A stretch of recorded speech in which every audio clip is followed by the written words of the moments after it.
tudo bem com você? Eu sou a professora Mariana e estou aqui hoje no Conexão Escola TV, acompanhada pela nossa intérprete de Libras, Maria, para a aula de Ciências da Natureza, para o agrupamento G, 7º ano do ensino fundamental.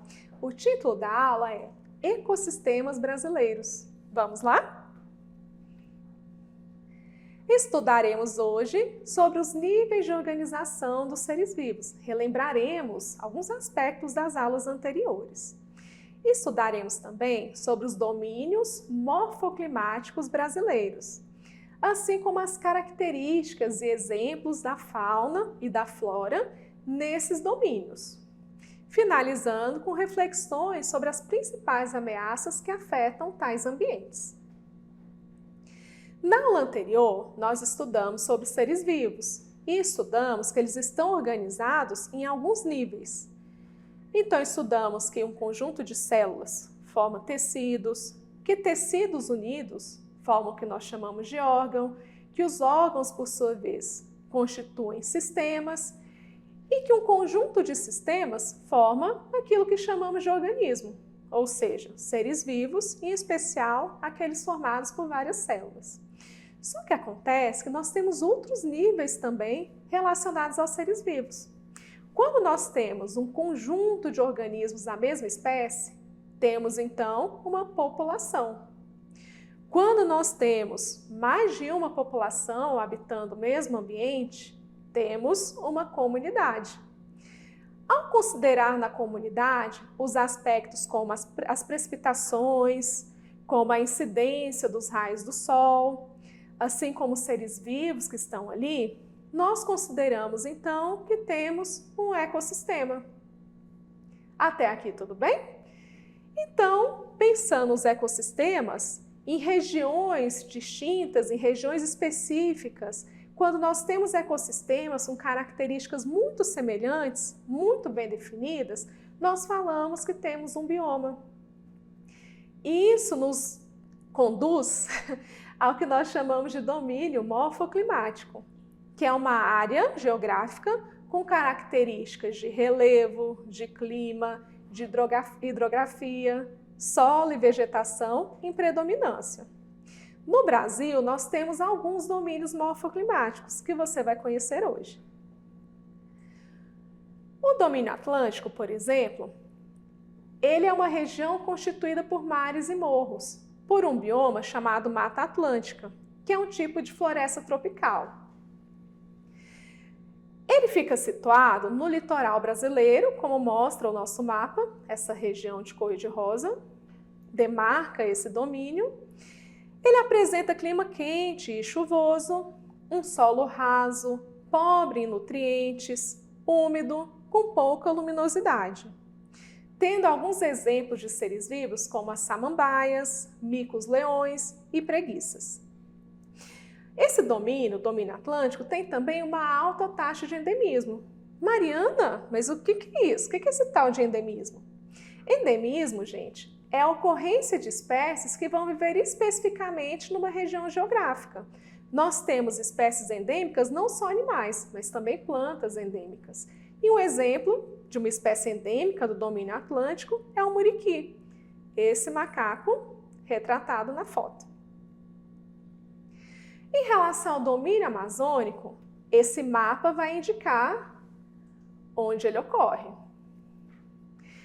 Ele está relacionado à floresta amazônica, que também é uma floresta tropical. Ele está situado na região norte, na região nordeste e também na região centro-oeste, especificamente no Mato Grosso. Esse domínio apresenta clima quente e chuvoso, um solo pobre em nutrientes, mas com muita matéria orgânica. Outro ponto interessante é que ele apresenta uma rede de rios, chamado Bacia Amazônica. Ele tem árvores altas com muitos estratos. Aqui nós temos dois exemplos de espécies típicas do domínio amazônico. Nós temos o peixe-boi e a castanheira, que é uma árvore muitíssimo alta encontrada nessa região. Referente ao domínio do cerrado, que é o domínio em que nós vivemos, o que nós temos? Ele é situado na região central do nosso país, no Distrito Federal, Goiás, Mato Grosso do Sul, Tocantins e Minas Gerais, no qual o bioma principal é o de savana. No Cerrado, nós temos um verão chuvoso, entretanto, no período do inverno, ele é bastante seco. O Cerrado possui solo profundo, pobre em nutrientes e também apresenta bacias hidrográficas, como Tocantins, São Francisco e Prata, e reservatórios bastante profundos de água, distribuindo água para todo o nosso país. Há também no Cerrado uma variedade de fitofisionomias. Mariana, que nome estranho! Fitofisionomias. Esse nome diz respeito às várias formas de plantas que são possíveis encontrar no Cerrado. Como assim? Quando eu falo em Campo Limpo, por exemplo, eu percebo que há plantas com alturas muito baixas, com estratos mais baixos. Já o Campo Sujo, por exemplo, nós encontramos, num local ou outro, algumas árvores com porte um pouco maior. Já o Campo Sujo, ele apresenta... Perdão, pessoal, vamos lá. Nós temos o Campo Sujo, que apresentam plantas com estratos um pouco maiores. Já no Campo Cerrado, nós temos uma formação florestal mais significativa. Chegando no Cerradão, que nós vemos um adensamento de plantas aí de vários estratos diferentes, uma variedade muito grande de estratos. Uma árvore típica do Cerrado é o pequizeiro.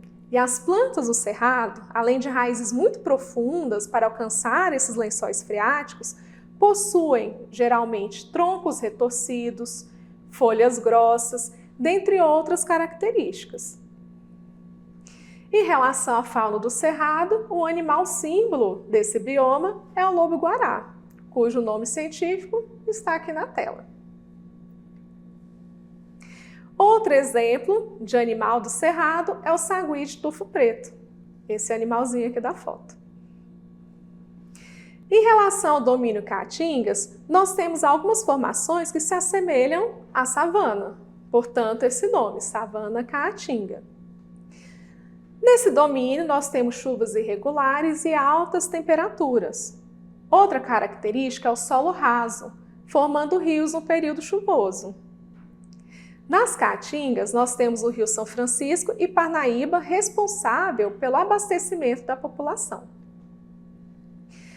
Temos a caatinga seca, na época de seca, e a caatinga verde em período chuvoso, retratado, por exemplo, nessa foto, na qual, deste lado, nós já vemos umas características mais voltadas para um clima seco, um tempo seco, e ao lado, a vegetação ainda verde, que vai entrar nesse processo também para se tornar uma caatinga seca. Aqui nós temos alguns exemplos de fauna e flora, como o mandacaru e o pico virado da caatinga, que é essa ave da foto. E vamos dar continuidade falando sobre o domínio das pradarias, que é localizada no Rio Grande do Sul, do nosso país. As chuvas se distribuem ao longo do ano e as estações são bem definidas. O solo é bastante fértil, sendo rico em gramíneas e arbustos.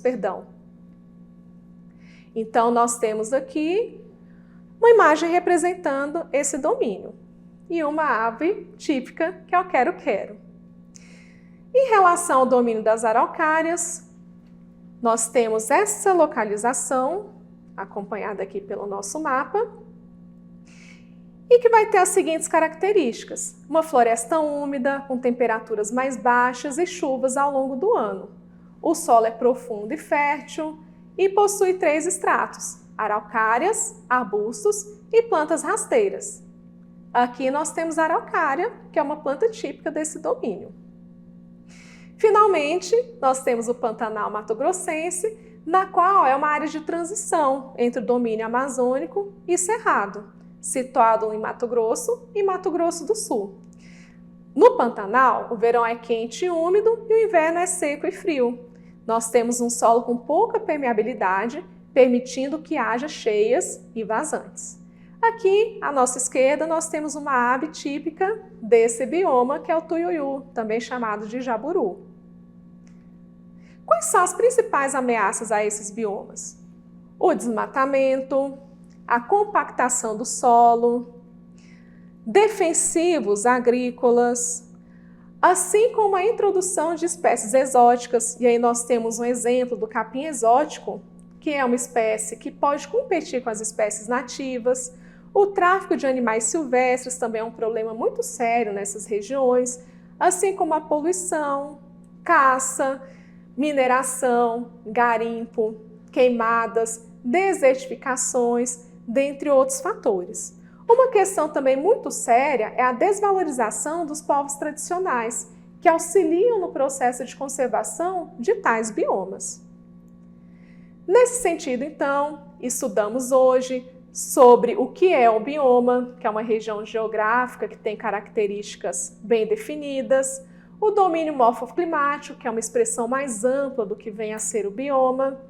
Estudamos sobre alguns biomas encontrados no nosso país. Determinamos, foi observado que o Pantanal é uma área de transição entre o domínio do Cerrado e o domínio amazônico, finalizando com reflexões acerca das ameaças que estão ligadas às ações humanas. Nesse sentido, eu gostaria de deixar a você a reflexão da importância dos povos tradicionais, a importância da conservação dos biomas, ok? Eu gostaria de agradecer a sua presença nessa aula, gostaria de encontrá-lo na próxima, gostaria também que continuasse se cuidando, pois infelizmente a pandemia ainda não acabou. Um grande abraço para você, fique bem e até a próxima!